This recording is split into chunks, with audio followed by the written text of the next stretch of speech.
Hi everyone, स्वागत है आपका एक नए वीडियो में।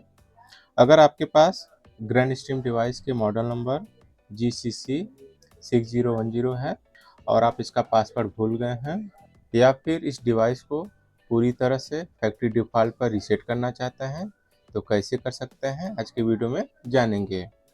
डिवाइस को रीसेट कर लेने के बाद हम ये भी जानेंगे कि इस डिवाइस का डिफ़ॉल्ट आईपी क्या है, इस डिवाइस को कैसे लॉगिन किया जाता है, यानी डिवाइस का डिफ़ॉल्ट यूज़र नेम और पासवर्ड क्या है, और उसके बाद इस डिवाइस के वेब इंटरफेस को कैसे एक्सेस कर सकते हैं, ये सब हम इस वीडियो में जानने वाले हैं। तो चलिए वीडियो को शुरू करते हैं। तो सबसे पहले अपने डिवाइस को पावर ऑन कर लेना है और उसके बाद आप देखेंगे बैक साइड में रीसेट बटन दिया गया है। इसको आपको कुछ 10 से 15 सेकंड प्रेस करके रखना होता है और उसके बाद छोड़ देना होता है। सामने आप देखेंगे एलईडी लाइट दिया गया है। जैसे ही आप रीसेट बटन को छोड़ते हैं उसके कुछ सेकंड बाद ये एलईडी लाइट ब्लिंक करने लगता है, तो आपको समझ जाना है कि आपका डिवाइस रीसेट हो गया है। तो चलिए डिवाइस को रीसेट कर लेते हैं।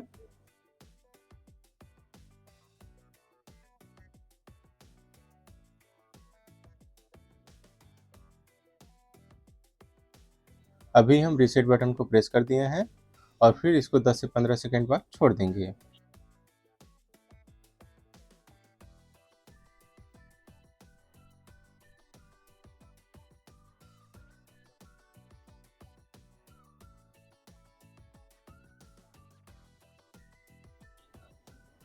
अभी आप देख सकते हैं एलईडी लाइट ब्लिंक करने लगा है, इसका मतलब मेरा जो डिवाइस है वो रीसेट हो गया है।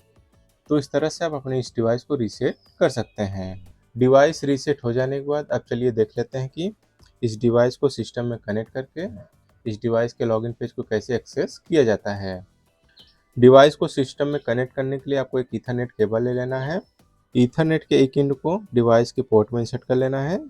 अभी के लिए हम पोर्ट नंबर 1 में ईथरनेट को कनेक्ट कर रहे हैं और ईथरनेट के दूसरे एंड को सिस्टम के पोर्ट में कनेक्ट कर लेना है। तो इस तरह से आपका डिवाइस सिस्टम में कनेक्ट हो जाता है।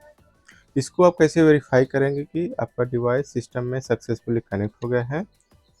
यहाँ पर आप देखेंगे जिस पोर्ट में ईथरनेट को आप कनेक्ट किए रहेंगे उसका एलईडी लाइट ग्लो करने लगता है, तो आपको समझ जाना है कि आपका डिवाइस सिस्टम में सक्सेसफुली कनेक्ट हो गया है।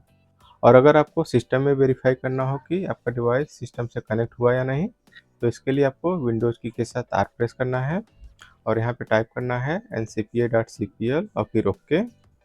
जैसे ही आप ओके पे क्लिक करेंगे यहाँ पर आप देखेंगे नेटवर्क अडेप्टर का इंटरफेस आ जाता है। यहाँ पर आप देख सकते हैं ईथरनेट अडेप्टर में आपका डिवाइस कनेक्ट हुआ दिखता है। तो इस तरह से आप सिस्टम में भी वेरीफाई कर सकते हैं कि आपका डिवाइस सिस्टम से कनेक्ट हुआ है या नहीं। डिवाइस सिस्टम से कनेक्ट हो जाने के बाद अब हमें इस डिवाइस का डिफ़ॉल्ट आईपी क्या है वो पता करना है। तो इसके लिए आपको कमांड प्रॉम्प्ट ओपन कर लेना है और यहाँ कमांड टाइप करना है ipconfig और फिर इंटर। ईथरनेट नेटवर्क अडेप्टर में आप देखेंगे डिफ़ॉल्ट गेटवे दिया गया है और उसके सामने कुछ आईपी लिखा हुआ है। यही आईपी इस डिवाइस का डिफ़ॉल्ट आईपी रहता है, यानी इसी आईपी से हम इस डिवाइस के लॉगिन पेज को एक्सेस कर सकते हैं। डिवाइस का डिफ़ॉल्ट आईपी पता चल जाने के बाद अब आपको कोई भी वेब ब्राउज़र ओपन कर लेना है और इस डिफ़ॉल्ट आईपी को यहाँ पर इंटर कर लेना है। आप देखेंगे इस डिवाइस का लॉगिन इंटरफेस आ जाता है। यहाँ पर आप देखेंगे यूजर नेम और पासवर्ड पूछा जा रहा है। तो इस डिवाइस का डिफ़ॉल्ट यूजर नेम एडमिन है और पासवर्ड डिवाइस के बैक साइड में लिखा हुआ है, वही पासवर्ड आपको यहाँ पर इंटर कर लेना है। यूजर नेम और पासवर्ड इंटर कर लेने के बाद नीचे आप देखेंगे साइन इन का ऑप्शन दिया गया है, इस पर आपको क्लिक कर लेना है। आप देखेंगे रीसेट पासवर्ड का इंटरफेस आ जाता है। तो सबसे पहले आपको अपने इस डिवाइस का नया पासवर्ड रख लेना है। तो आप अपने पसंद के हिसाब से जो भी यहाँ पर पासवर्ड रखना चाहते हैं उसको इंटर कर लेना है। न्यू पासवर्ड और कन्फर्म न्यू पासवर्ड इंटर कर लेने के बाद आपको सबमिट वाले ऑप्शन पर क्लिक कर लेना है। और अगर आप अपने पासवर्ड को रीसेट नहीं करना चाहते हैं तो नीचे ऑप्शन दिया गया है टेम्पोरली डू नॉट नोटिफाई, इस पर क्लिक कर देंगे तो आपका जो पासवर्ड है वो रीसेट नहीं होगा, यानी जिस पासवर्ड से आप डिवाइस को लॉगिन किए हैं वही पासवर्ड इस डिवाइस का रहेगा। तो अभी के लिए हम अपने पासवर्ड को रीसेट कर लेते हैं। न्यू पासवर्ड इंटर कर लेने के बाद आपको सबमिट वाले ऑप्शन पर क्लिक कर लेना है। जैसे ही सबमिट वाले ऑप्शन पर आप क्लिक करेंगे आप देखेंगे आपका पासवर्ड सक्सेसफुली रीसेट हो जाता है। पासवर्ड रीसेट हो जाने के बाद डिवाइस को फिर से लॉगिन करना होता है। तो इस बार जो नया पासवर्ड आप बनाए रहेंगे वही पासवर्ड आपको यहाँ पे इंटर कर लेना है। यूजर नेम और पासवर्ड इंटर कर लेने के बाद आपको साइन इन वाले ऑप्शन पर क्लिक कर लेना है। इस तरह का इंटरफेस आ जाएगा, इसको आपको स्किप कर लेना है और आप देखेंगे आपका डिवाइस सक्सेसफुली लॉगिन हो जाता है। तो इस तरह से आप अपने इस डिवाइस को रीसेट करके डिवाइस के लॉगिन पेज को कैसे एक्सेस किया जाता है, ये सब आप बहुत ही आसानी से कर सकते हैं। अब मिलते हैं नेक्स्ट वीडियो में, तब तक के लिए धन्यवाद।